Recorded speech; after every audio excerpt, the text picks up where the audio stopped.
Tibay na ng European Parliament ang resolusyong nanawagang palayain si Senadora Leila de Lima. Inuudyukan din nito ang European Union na alisin ang pribilehiyo ng Pilipinas na mag-export ng ilang produkto ng walang taripa o buwis. Saksi si Jam Sisante. May resolusyon ng inaprubahan para ipanawagang palayain si Senadora Leila de Lima. Hindi sa Pilipinas, kundi sa European Parliament na katumbas ng Kongreso ng European Union.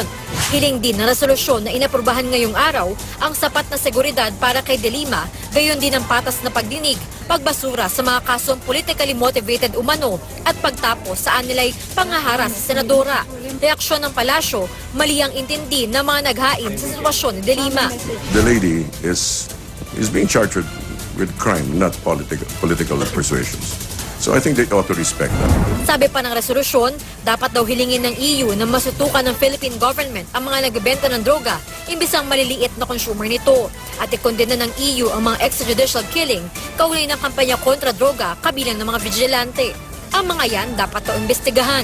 Ang mga salarin dapat kasuhan. Ginagawa naman daw yan, sabi ng PNP. Sa mahigit 4,000 deaths under investigation, mahigit 1,000 na ang inihaing kaso sa korte. Sabi naman ng Justice Department, walang karapatan ang European Union na questionin ng aksyon ng isang bansa dahil labag ito sa soberanya ng bansa. Pero may kontrol ang EU sa kung paano ito makikitungo sa Pilipinas. Kaya hinihikayat ng resolusyon na gamitin ng mga yan para kumbinsihin ng Pilipinas na itigil ang mga drug-related extrajudicial killing, kabilang ang pagtatanggal ng GSP Plus preferences na meron ngayon ng Pilipinas. Dahil dyan, walang taripa o buwis ang ilang piling produkto na ini-export natin sa Europa. Kabilang sa kondisyon ng GSP Plus ay ang pagsunod sa ilang kasunduang may kinalaman sa human rights, environment, good governance at iba pa. Wala pang reaksyon ng Pangulo na bago nito ay ilang beses nang minura ang EU dahil sa pangingialam umano sa kampanya kontra droga. Ikinatuwa naman ng kampo ni de Lima ang hakbang. Sabay sabing hanggang may mga ganyan ay malamang daw naligtas siya kahit nakakulong. Duda rin daw si de Lima sa binanggit daw ng Pangulo sa pinulong ng majority senators kaugnay ng basihan ng mga kaso laban sa kanya. You're saying that yung mga evidence against them ay parang international intelligence, no? Supplied, no? Kanina ay hiniling ng Solicitor General na ibasura ng Korte Suprema ang petisyon ni de Lima na kumukestyon sa legalidad ng pag-aresto sa kanya. Mukha raw kasing pineke ang jurats o panunumpa sa notaryo sa ilang dokumentong inilakip sa petisyon, bagay na itinanggi ng kampo ng senadora. Ako si Jam Sisante, ang inyong saksi. Some members of the European Parliament in a joint resolution called for de Lima's release and raised issues concerning her detention. In response, the Malacanang urged the European Parliament to respect the circumstances that led to the arrest of de Lima over drug-related cases. Presidential spokesman Ernesto Abella assured the European Parliament that the drug cases were not politically motivated.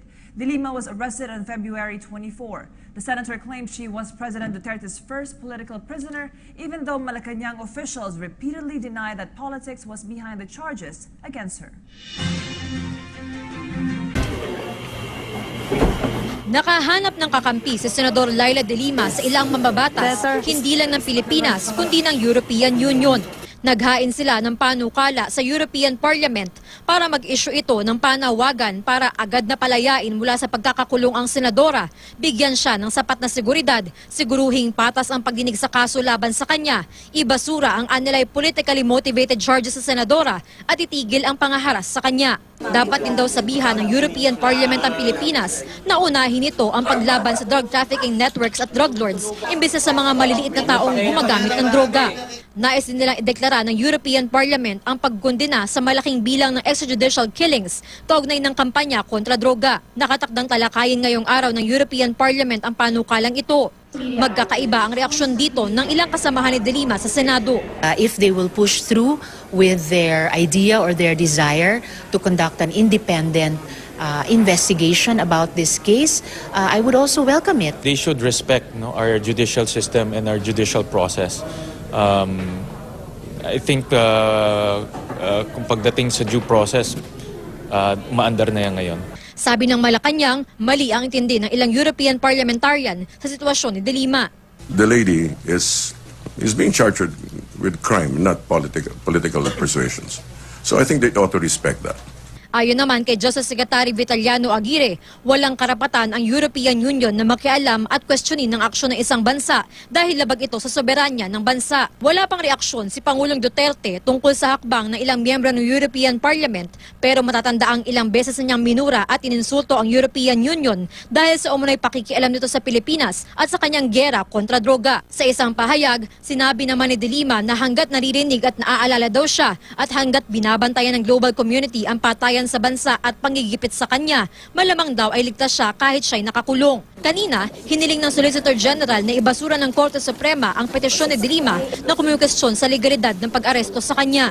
Mukha daw kasing pineke ang juras o panunumpa sa notaryo sa ilang dokumentong kasama sa petisyon, bagay na itinanggi ng kampo ng senadora. Even if it was correct, hindi naman na-invalidate yung petition. It only subjects the notary to parang sanction. Pero I'm sure hindi tama yun. Dahil hindi gagawin ng notary yung kung hindi talaga humarap sa kanya sa senadora. Jamsi Sante, Nakatutok, 24 Oras. Paniwala ni House Speaker Pantaleon Alvarez, bahagi raw ang impeachment complaint laban kay Pangulong Duterte sa planong iluklok sa pwesto si Vice President Leni Robredo. Sa panayam ng programang News TV Quick Response Team kay Alvarez, sinabi niyang tila nagmamadali raw si Robredo na humalili sa Pangulo. Wala pang bagong pahayag ang Vice Presidente sa komentong ito ni Alvarez. Anything is possible, Kasi nga, merong isang babae dyan na nagmamadali, gustong pumalit sa ating Pangulo. Pwede po na merong destabilization. Pinatutungkalan niyo po ay si Vice President Robredo po. What we have feared has come. My arrest is an appalling sign of the return of a power-hungry, morally bankrupt, and abusive government. As we expected, the Department of Justice filed criminal cases against me based on manufactured stories accusing me of involvement in the drug trade. According to the mastermind of the filing of cases against me, none other than the President Rodrigo Duterte, she has to face the music. It took months to develop the case. They really have such nerve, all of them. Of course, it would take you this long to manufacture lies against me. There must be so much fentanyl in Mr. Duterte's brain for him to have the gall to boast of the testimonies of their witnesses who are convicted drug lords and whose statements contradict each other. Liars, hypocrites. As reward for testifying against me, this administration, through the Department of Justice, restored the privileges of these inmates, the very same privileges that I put an end to during my term as the Secretary of Justice. The revolting plan: convicted criminals become state witnesses so they can be exonerated from their crimes. They are not the heroes of this administration is forcing us to believe. Where else in the world have you seen drug lords turn into state witnesses? All they have ever done is to follow the badly written script of this administration, to pin me down with baseless accusations for their personal gain. In the very beginning, we have seen the brand of injustice his regime is pushing for. As they continue to malign and persecute me, meanwhile, Mr. Vitaliano Aguirre of the DOJ cuddled prisoners in exchange for their testimonies, and Solicitor General Jose Calida sought the acquittal of the convicted kidnapper and indicted mastermind of pork barrel scandal, Janet Lim Napoles. From the very beginning, I knew that this regime would not seek true justice. The filing of criminal cases against me is only the fulfillment of Mr. Duterte's fixation for revenge against me because of my investigation of the Davao Death Squad when I was then the chairperson of the Commission on Human Rights. The Filipino people know your style, Mr. President, to put the rule of law in your hands, silence your critics, and destroy those who will go against your caprices. Actually, this should no longer surprise us. If the president supported a policy of killing the poor and drug offenders, what is then stopping him from doing whatever comes into his head? Absolve big-time drug lords, acquit a kidnapper and queen of pork barrel scandal, fabricate stories and plant evidence against his critics, which he admitted he used to do when he was a fiscal, and continue killing the poor with impunity. We all know that every action of the president has no clear basis. He does it on a whim, not because it is right or wrong, but because he can do it and we are letting him. This is impunity. Whatever he does, he is confident that he is free from any punishment. This all started when he discovered as mayor of Davao City that he could kill people without accountability. Truth is, even though he has killed over 1,000 in Davao and over 7,000 throughout the Philippines with his death squads and rogue police, he has yet to pay for it under the law. But perhaps now he can be made accountable for his horrible crime against humanity. Recently, the president's right-hand man in the Davao death squad, police officer Arturo Las Cañas, finally revealed himself. Just like his former comrade, Edgar Matobato, he too made a public confession about the killings they carried out in Davao City upon the orders of President Duterte himself. He, together with police officer Sanson Sonny Benaventura, are the brains and hands of President Duterte in any of the Davao death squad operations. With the revelation of Las Cañas, there is no more doubt that our president is a murderer and a sociopathic serial killer. This is also the reason why we are experiencing all the madness in government under this regime that is being led by the #1 criminal in the entire Philippines, if not in the whole world, none other than President Rodrigo Roa Duterte. Let's not ask anymore. How come there seems to be a reunion of questionable characters under the Duterte regime? From the Marcoses to Arroyo and up to Napoles, together with the lawyers and operators. Also, there are the main enforcers of President Duterte's orders, Secretary Aguirre and Solgen Calida, who are among the abusive and arrogant officials in our government. Let's no longer ask why, during the Duterte regime, all the criminals, the corrupt, the savages, and those with evil souls have returned and are thriving. I speak before you with honor and integrity as my only defense. As former Human Rights Chairperson and Justice Secretary, I can look everyone straight in the eye and say, my track record as a public servant has never been tarnished by any wrongdoing except until now based on manufactured lies. I have never used and will never use my position for my personal interest. I say, I am innocent. I have never betrayed, and I will never betray the trust of my country and the Filipino people.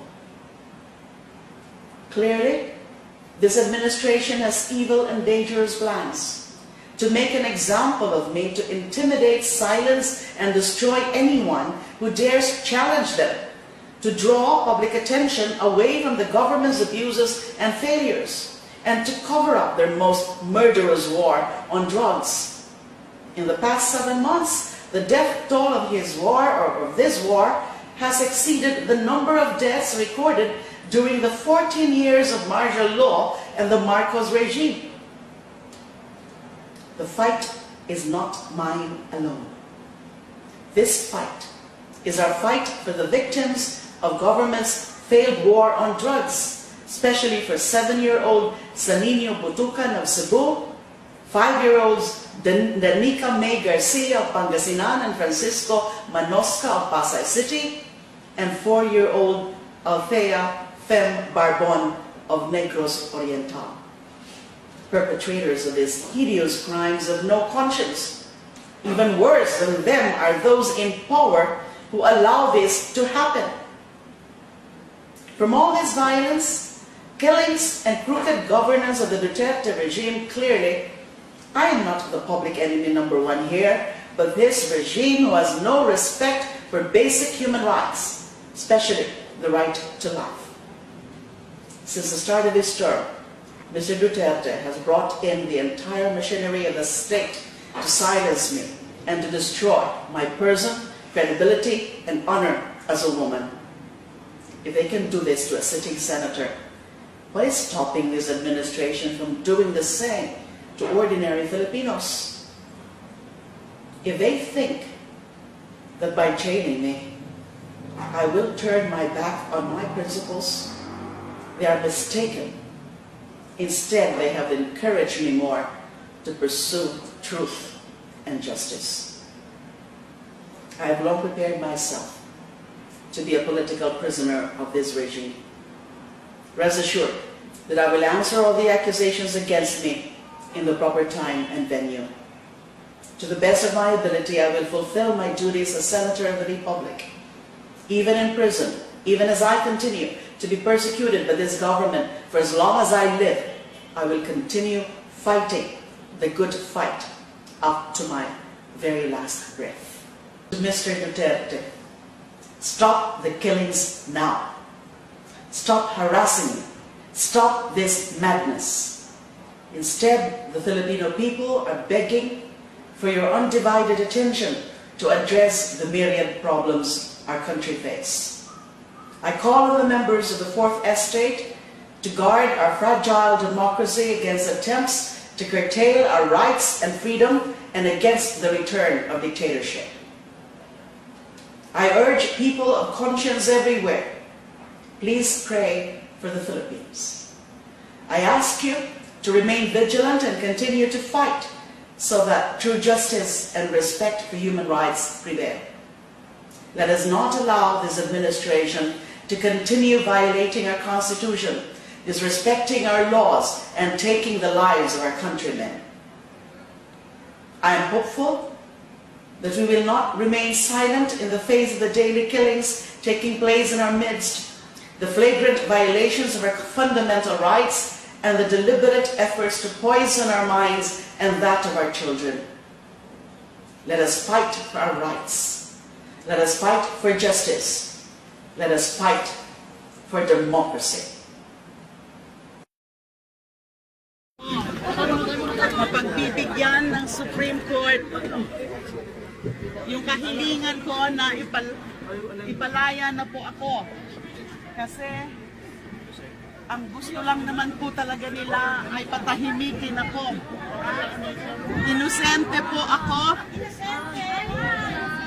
Hindi po ako drug lord o drug trade queen. Hindi po ako corrupt. Hindi po ako nabuhatay tao.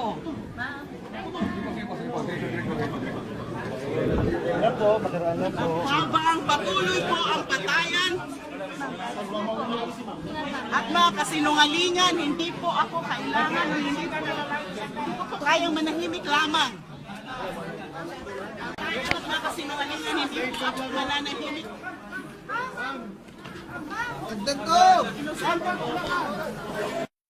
Cash remittances of overseas Filipinos also grew by 8.6% in January, amounting to $2 billion.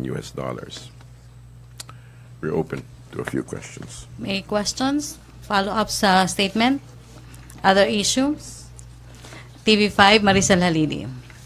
Sir, may we have your reaction about the impeachment complaint filed by Magdalo representative against the president? Well, first and foremost, no treason, betrayal of trust, bribery, graft, and corruption, high crime, and culpable violation of the Constitution has been committed. We reiterate that the so-called extrajudicial are not state-sponsored, and the President has made sure that he will not turn a blind eye to all uniformed personnel who violate and abuse their power. No one is truly above the law, not even the President, but the administration upholds due process and is ready for the consequences of his actions that takes consideration, above all, the interests of the Filipino people. However, having said that, it does seem like part of a larger scheme of things. Sir, what do you mean larger scheme of things? Well, it just seems rather dramatic that everything seems to be so coordinated at this stage, with acts of trying to Please, discredit the administration and trying to throw it in doubt. So, sir, do you see this as a part of the destabilization plot against the government? It certainly seems like an outline. Sir, at least yung mga members ng or representative of Magdalo na nag-file ng impeachment, do you think meron pa rin silang influence somehow sa military to support their move? Well, they're trying to make, they're trying to. At this stage, it looks like they're scraping the bottom of the barrel. Follow-up question, Joseph Morong, followed by Hannah. Sir, fill in the blanks for us. We don't want to do that for you. When you say dramatic, coordinated, what other events do you think are kind of synchronized? I cannot with this? foresee that. We simply just look at the outline, what's happening out there, then we observe and we make observations. So you don't see any connection with yung statement ni video message ni Vice President Robredo and the narcotics group in the UN, other things like that? Well, are you referring to her which statement you're talking about? Video message her, I think, to the UN body on narcotics. Well, at this stage, let's put it this way. It just seems too well coordinated. Events like these seem to be too well coordinated as to just be coincidental. Follow-up, Hannah? Sir, you think makakastand po yung impeachment complaint? Makakatayo, considering hindi pa naman nakaka 1 year ang president na nakaupo sa Hayaan po niyo silang, hayaan po silang magsalita at habulin yung gusto nilang mangyari. Yung recent video po ni Vice President, you think hindi kasama sa destabilization plot ang Vice President? Wala pa akong sinasabing hindi siya kasama. Sinasabi lang natin mukhang may mga kaganapan na sabay-sabay na nangyayari. Hindi naman natin masabi siguro natin ganyan. Pero mukhang napakalinis na mga kaganapan.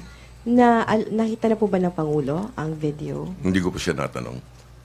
Kasi tatanong ko sana, sir, kung napanood niya, kung nagbago ba yung isip niya na hindi kasama yung Vice President doon sa Destab plot against him. Hindi ko pa siya natanong. Okay, Rosalie, UNTV. Sir, sinabi niyo po na parang coordinated yung mga pangyayari po at meron po itong patutunguhan. So sa Malacanang po ba cause of concern na po ito? Hindi naman cause of concern na natataranta ang mga tao. Nakikita lang, napapansin.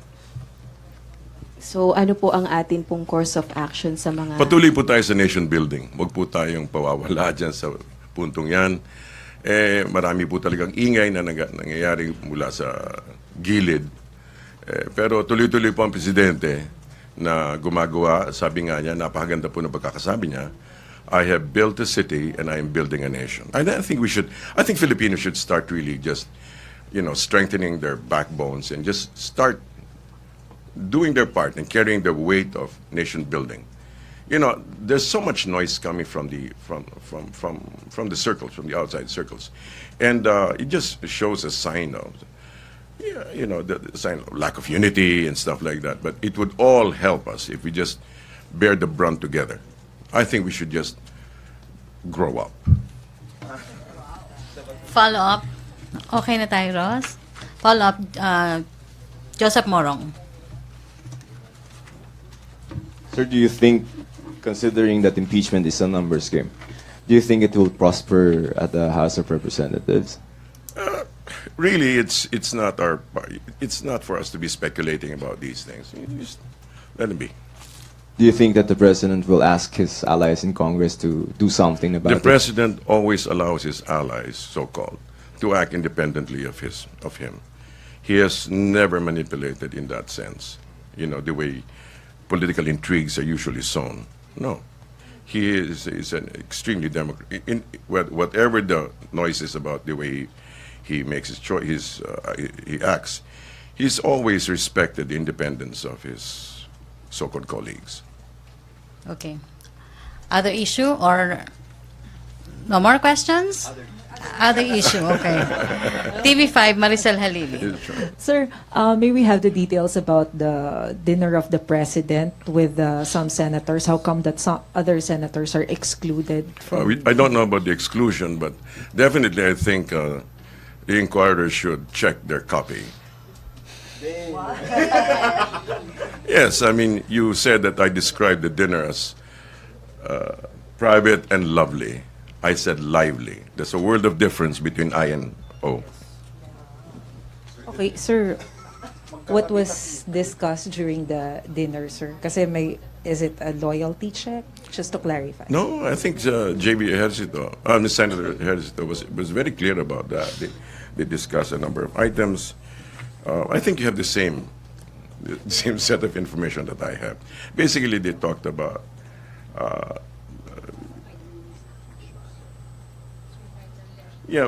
legislative issues. There was nothing. It was not called in order to find out, like you said, loyalty check. It was updating. Here's a microphone. Question, Hannah. Sir, updating of what po? You said updating. Not loyalty check. Hold on. Pinagpapaliwanag ng Philippine National Police si Vice President Leni Robredo hinggil sa alegasyon nitong palit-ulo scheme ng PNP. Una nang sinabi ni Robredo na hinuhuli pa rin ng PNP ang mga kaanak na mga drug dependent kapag nabigo silang arestuhin ang tunay na target. Maliban dito, nagsasagawa raw ng warrantless search ang pulisya sa mga urban areas. Ayon kay PNP spokesman Leonardo Carlos, dapat ipaliwanag ng Vice-Presidente ang kanyang akusasyon at kung may sapat ba itong basihan. Nilinaw naman ni Carlos na hindi kailanman hinuhuli ng PNP ang mga taong wala sa kanilang listahan. The Philippine National Police is asking Vice President Leni Robredo to provide details on her palit-ulo allegation in connection with the anti-illegal drugs campaign of the government. PNP spokesperson Leonardo Carlos said that if true, such practice is not condoned by the AFP. According to Robredo, the scheme involves the apprehension of relatives if the wanted drug suspects cannot be found. The vice president has also accused the police of abuses, including warrantless searches in urban poor areas in Metro Manila. Yung pong sinasabing palit-ulo na kung wala, hindi pumunta yung drug suspect o yung drug personality, ang kapalit ay yung kamag-anak. Clearly, hindi ito tama. Kung ito'y nangyayari o nangyari, ang hiling namin ay maging specific para yung, kasi hindi nga ito sanction. Hindi ito, wala doon sa pulisiya o procedure ng taphang o tukhang. Newsbreak, ipinagtataka ng Philippine National Police kung bakit kailangang iparating ni Vice President Leni Robredo sa International Anti-Drug War Network ang kanyang expose sa umano'y palit-ulo scheme sa Oplan Tokhang 2. Ayon kay PNP spokesman, Police Senior Superintendent Leonardo Carlos, sa halip na makipag-ugnayan sa PNP, ay agad nakita ang video ni Robredo sa International Anti-Drug Network. Samantala, binigyan diin ni Presidential Spokesman Ernesto Abella na misinformed si VP Robredo sa kanyang paratang na palit-ulo scheme na ginagawa umano ng PNP sa kanilang anti-illegal drugs operations. Sinabi ni Abella, hindi dapat basta nagpapaniwala ang Vice Presidente sa mga walang basehang alegasyon mula sa mga questionable sources. Ayon pa kay Abella, hindi lamang nauunawaan ni Robredo ang nasabing sistema kung saan nagbibigay ng commitment ang isang drug personality na tutulong sa ikakaaresto ng mas malaking isda sa sindikato ng iligal na droga kapalit ng mas magaang na kaso.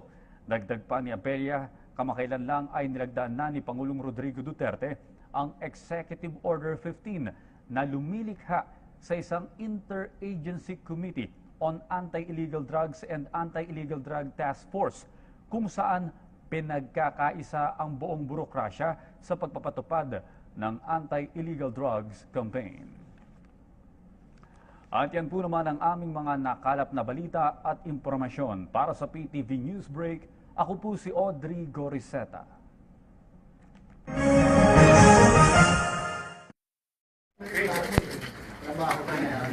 Quiet. Pwede mo tayo magba?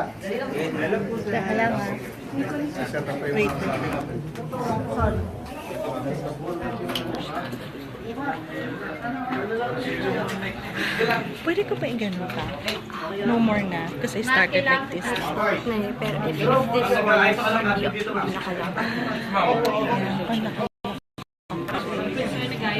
So, dapat yung Ginagawa ko ba?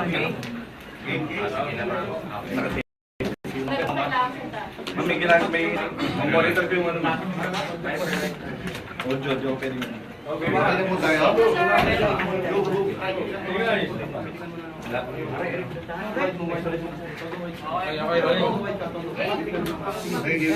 Yes, sir. Rolling. Magandang umaga po sa ating lahat.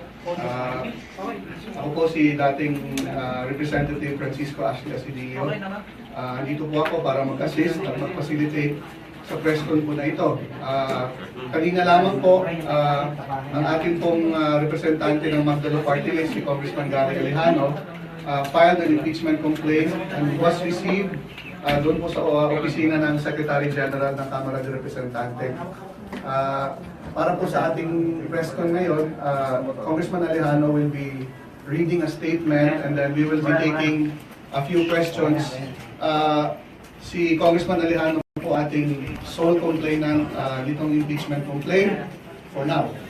So without further ado, I'd like to open the floor to the opening statement of Congressman Alejano. Thank you guys. Magandang umaga po sa inyong lahat.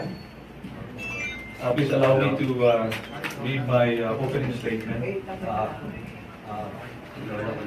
Kami po ay naniniwala na si Pangulong Duterte ay hindi nararapat na manungkulan bilang pinakamataas na opisyal ng ating bansa. Kaya po kami ay naghain ng impeachment complaint sa kadahilan ng ito. Ayon sa aming inihaying reklamo, naniniwala kami na dahil sa mga krimen at mga paglabag sa ating saligang batas ang Pangulong. Number 2, engaging in bribery, betrayal of public trust. Kung ang kami po ay nahaharap sa napakabigat na ay ilalaban, hindi lamang kundi pati rin dito ang ating mga paralan at ang nakakaraan na hindi ibinoto, hindi sumusuporta at hindi sang-ayon sa mga pulisiya at kalakaran sa ilalim ni Pangulong Duterte. Marami sa ating mga kababayan ay kumakap pa rin sa mga binitawang pangako na gagawing pagbabago ng Pangulo. Pero ang reklamo pong ito, tinutumbok niya ang mga nagawang krimen at paglabag sa konstitusyon ng Pangulo na siya ang dapat at napapatupad at magtatanggol. Panalangin po namin na sana ang laban na ito ay tatawid at makapag-impluwensya sa hanay ng mga miyembro ng Kamara de Representante para magpirma at suportahan ang impeachment complaint. Ang Magdalo po ay mayroon kaya sa pagtayo at pagsuporta sa mga reforma at inisyatibong para sa ikabubuti ng ating bansa at ang bayan. Layo namin sa reklamong ito na maging bihikulo para sa ating mga kapwa Pilipino na magkaroon ng boses laban sa mga abuso at krimen ng Pangulong Duterte. Ang aming tungkulin sa araw na ito ay maging tagapagbigay daan ng makasaysayan at makatuwid ang kagustuhan at pagpasya ng talal ng mga representante sa Kongreso. Ang administrasyon ang tuong demokratiko at naniniwala sa pananagutan. Wala silang dapat isipin kundi ang hakbang na ito ay naayon sa saligang batas at sa sistema ng demokrasya. Nalabag sa batas o labas sa konstitusyon sa aming patuloy na oposisyon sa dating mayor ng Duterte sa amin at layo nating mapanagot siya sa kanyang mga nagawang. Magandang umaga po. Sir, can you cite like may EJK based on Matobatos testimony? Can you cite specifics? Sir, can you just elaborate na kung ano yung parang pinaka-gist nung mga grounds na Pinaka-mabibigat? Or ilan ba lahat yung crimes na yun, sir? Ganito po na. Of course, mga nilalaman ng impeachment complaint. Pero gusto ko lang ibigyan ng konting detalye. Unang-una, ang yung pagpapatay ng kapwa Pilipino tayo sa ngayon. No? Pagpapatay sa ngayon. Nakakabahan 30,000, 30,000, 50,000 na mamamatay upang tayo tumayo at lumaban. Pangalawa, na squad ng panahon ni Jen Tisha. Dahil naniniwala sa bansang ito, sa Pilipinas, na mapaloob ko dito ang kanyang bank account. Marami at hindi man lang po ito na i-declare sa kanyang SALN o niya i-declare sa kanyang latest SALN. And then release ng more than 11,000 ghost employees in Davao City when was still. Natin, nakaraan po yan. Sa ulit-ulitin po natin. Sa ating bansa, hindi po pwedeng sino constitution, specifically sa graft and corrupt practices. And then, yung ibang reklamo ay pinag-aaralan po natin. Specific sa pagkakaroon niya ng secret arrangement with taong bayan, hindi po alam na kahit ng kanyang gabinet. We have a conflict of interest and competing claims sa paghimasok ng China sa Beckham Ranch. So, ay pinag-aralan po namin, pinapag-aralan po namin magkaroon ng maliwanag na basihan. So, yun po yung wala yun sa complaint? Wala pa yun sa complaint? Wala po yan sa complaint. In the process ng impeachment? Or will you file a separate complaint for that?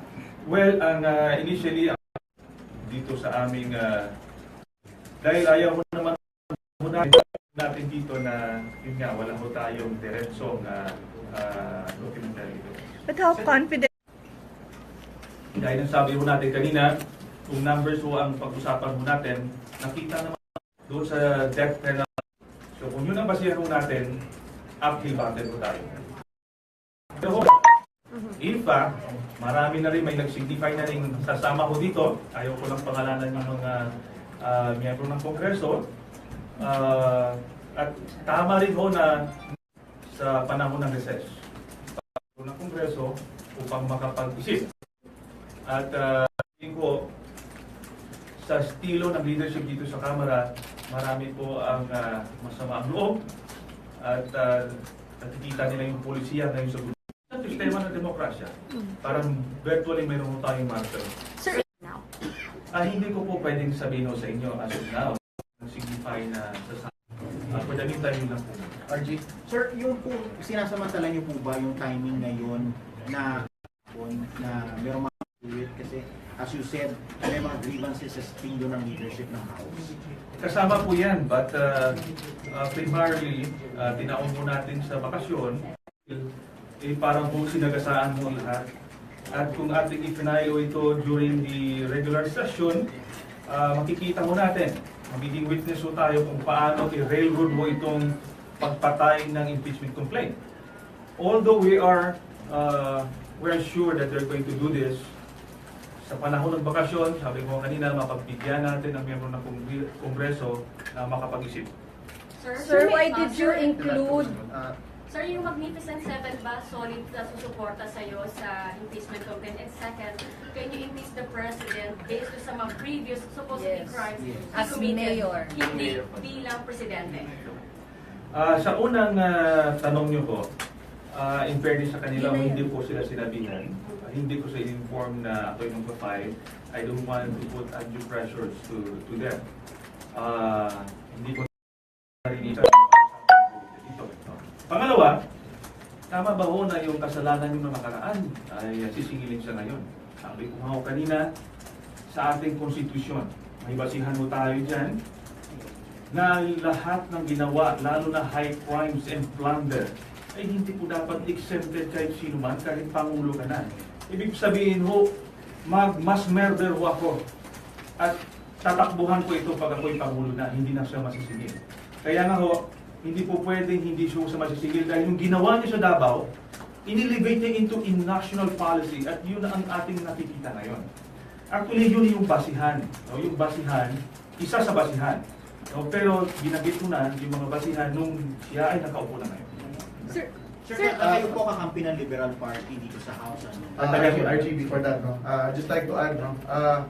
Okay, assuming as a point of law, yung acts previous have enough basis, as you can see in our commitment, based on the grounds based on acts and grounds committed. You have a question? Sir, kakampi yung Liberal Party dito sa House. Ito po ba ay suportado nila? Alam po natin ang Vice President natin ay taga-Liberal Party.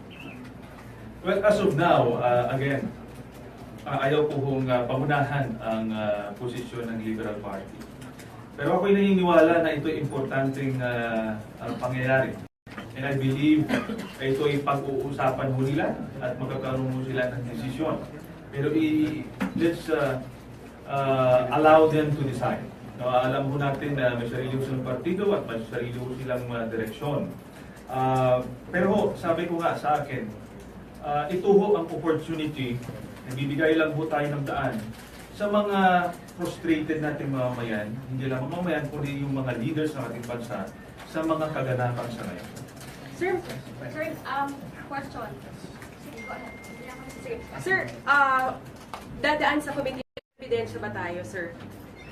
Solid evidence na kinumit niya nga itong mga to.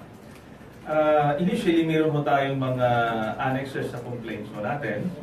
No, pero I don't want to go to the details of kung darating mo tayo dyan, ay lalabas mo mga ebidensya. Lalabas mo mga ebidensya. Sir, alam lang Pag tayo'y nagsisik ng katotohanan, meron pong subpoena power.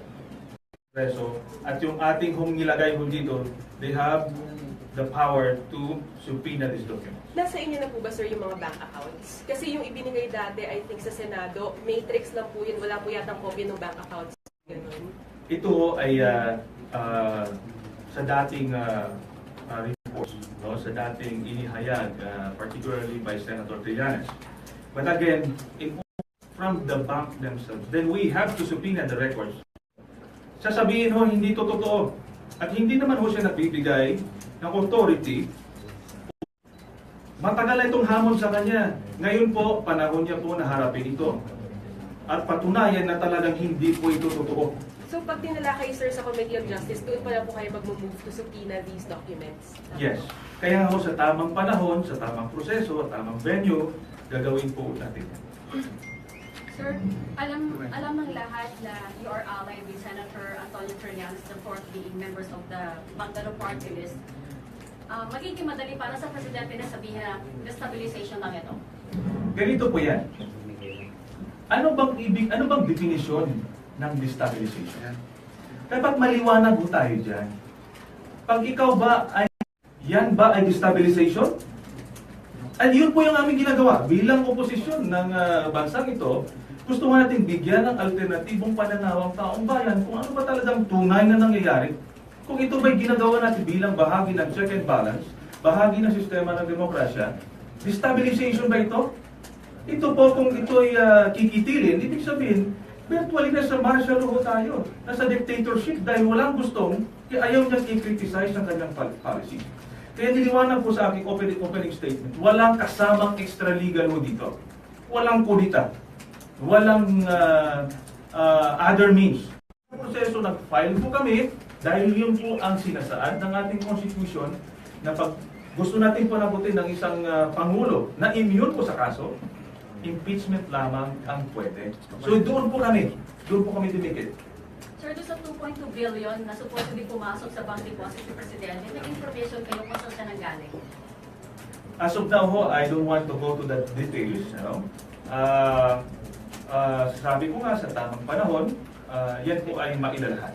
Sir, is this parang ginagawa niyo ba to para eventually makapag-file ng kaso before the International Criminal Court? Kasi bago agencies dito sa Pilipinas. Ganito lang po yun. We cannot stop anybody in filing a case before the International Criminal Court. Sa katunayan, maraming gustong magkaso. Ngayon, we want to exhaust all remedies in the country. Alam mo natin, wala hong pagdito ang kamalian ng Executive Department dahil kaalyado nga dito. Nagkaroon po ng opportunity sa Senado na tingnan yung mga. Pero nakita niyo naman kung paano tinakpan at takpan ang ating Pangulo. So saan po pupunta ang taong bayan? But they cannot convict the President. Sir, kung matalo po ang impeachment complaint dito sa Kongreso, iakyat niyo na po ba sa ICC?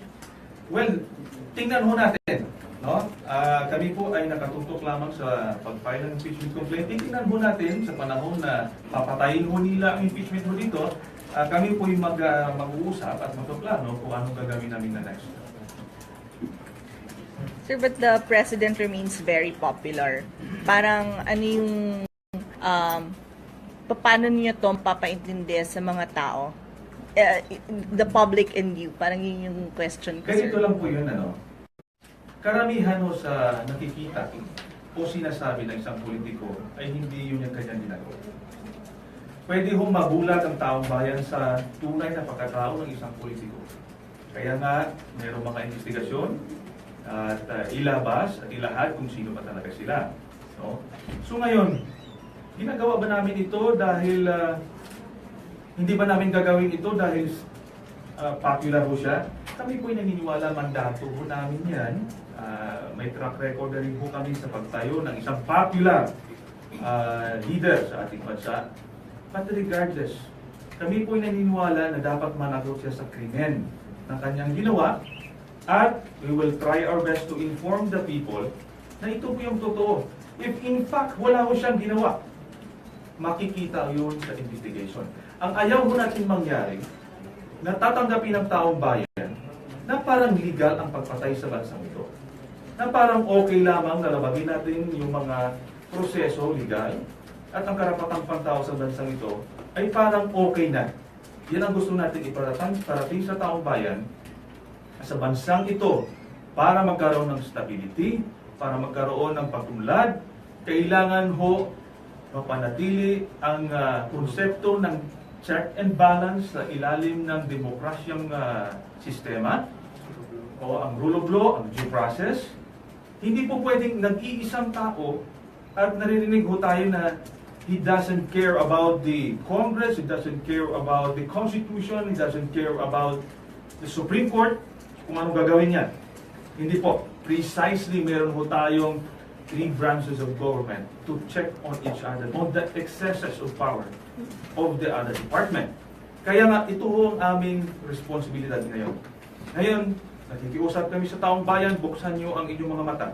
Dahil kung kami umiikot sa kanayunan, ang taong bayan ho, nakikita na nila sa TV, nakikita nila sa Facebook, narinig sa radyo, and they go on with their lives without really knowing kung ano ba talaga ang nangyari sa buhay nila except sa panahon na maging biktima na ho sila mismo ng policy ito. Sir, we saw what happened to the critics of President Duterte, like Senator De Lima. Do you have any apprehensions of what may happen to you after this? Well, definitely, kami po ay tao lamang, katulad ninyo. Meron din ho kaming takot. Pero ito ba'y mananaig over sa aming mandato na magsilbi sa taong bayan? Kahit noon ho kami sundalo, kami takot din po kami. Pero nananaig po ang aming desire ng pagsilbi sa ating bayan. So dito ho kami nagkuha ng lakas ng loob dahil nakikita at naririnig ho namin ang freedom-loving Filipinos na naghahangad ng hustisya at pagbabago sa ating bansa. Kaya nga ho, in spite of the threats, in spite of the challenges ahead, we hope to survive and we hope to address the challenges. Sir, outside of what you did today dun sa filing ng impeachment complaint, do you think there is still check and balance among the three branches? Well, sa tingin ko nga ho, ito ay na-erode na right now. Ayaw ho nating tuluyang mawala ang check and balance. At narinig naman ho natin ang Presidente. Every time na magsalita ho siya, gusto niyang mag-declare ng martial law. Actually, what he's doing is desensitizing the Filipino people on the issue of martial law. Para pagdating ng panahon, pwede hong sabihin na ini-inform po na kayo dyan, matagal po nang sinasabi yan, and now I'm going to declare martial law. Huwag ho tayong mamanhid ho dyan. Huwag ho tayong papayat na every time magsalita siya, hindi ho tayong mag-iingay. At sabihin na ito palang sistema ng martial law, hindi po natin naranasan dahil karamihan ho, hindi ho nakaranas ng martial law.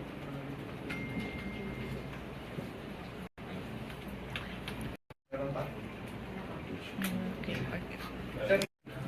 Ayon ho sa rule, no? 1/3 of the members of the House.